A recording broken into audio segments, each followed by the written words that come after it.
বুধবার ত্রিপুরা মধ্যশিক্ষা পর্ষদ পরিচালিত এবছরের উচ্চ মাধ্যমিক পরীক্ষা শুরু হয়েছে। পরীক্ষা চলবে আগামী 30শে মার্চ পর্যন্ত। প্রথম দিন ছিল ইংরেজি বিষয়ের পরীক্ষা।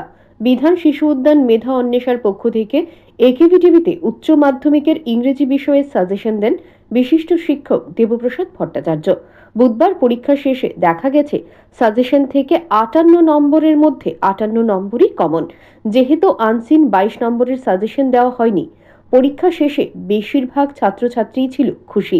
আগামী দিনেও মেধা অন্বেষার পক্ষ থেকে একেভি টিভিতে মাধ্যমিক ও উচ্চ মাধ্যমিকের বিভিন্ন বিষয়ের সাজেশন দেওয়া হবে বলে জানান বিশিষ্ট ইংরেজি শিক্ষক দেবপ্রসাদ ভট্টাচার্য। ত্রিপুরা মধ্যশিক্ষা পর্ষদ পরিচালিত উচ্চ মাধ্যমিক পরীক্ষা শুরু হয়েছে। আজকে প্রথম দিনে ছিল ইংরেজি বিষয়ের পরীক্ষা। আমরা বিধান শিশু উদ্যান মেধা অন্বেষা ত্রিপুরা চ্যাপ্টারের পক্ষ থেকে প্রত্যেক বছর মাধ্যমিক উচ্চ মাধ্যমিক পরীক্ষার্থীদের জন্য লাস্ট মিনিট প্রিপারেশান দিয়ে থাকি। এই বছর আমরা দিয়েছিলাম। উচ্চ মাধ্যমিকের ইংরেজি বিষয়ের উপর আমাদের প্রদত্ত লাস্ট মিনিট প্রিপারেশানের প্রশ্ন থেকে 58 মার্কস কমন করেছে। অর্থাৎ 22 নাম্বার আনসিন পেসেজের কম্প্রিহেনশন বাদ দিয়ে আমরা 58 মার্কসের প্রশ্ন দিয়েছিলাম। সেই 58 মার্কসের সম্পূর্ণ প্রশ্ন কমন পড়েছে। শুধু তাই না, ওর প্রশ্নগুলিও কমন পড়েছে।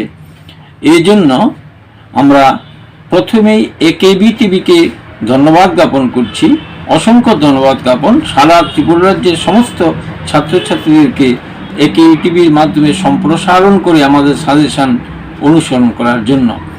সারা ত্রিপুরা রাজ্যের পরীক্ষার্থীরা যারা আমাদের সাজেশন ফলো করেছে, অবশ্যই তাদের অত্যন্ত ইংরেজি পরীক্ষা ভালো হয়েছে। সাধারণত ইংরেজি বিষয়ের উপর একটু ভীতি থাকে ছাত্রছাত্রীদের। অন্যান্য বছরের মতন এবছর আমরা ছাত্রছাত্রীদেরকে সহযোগিতা করছি। যারা আমাদের সাজেশন ফলো করেছে তারা অবশ্যই 100% ইংরেজি বিষয়ের উপর পরীক্ষা দিতে পেরেছে এবং আমরা আশা রাখছি আগামী দিনেও আমাদের মেধা অন্বেষার পক্ষ থেকে এই ধরনের সাজেশন দেওয়া হবে।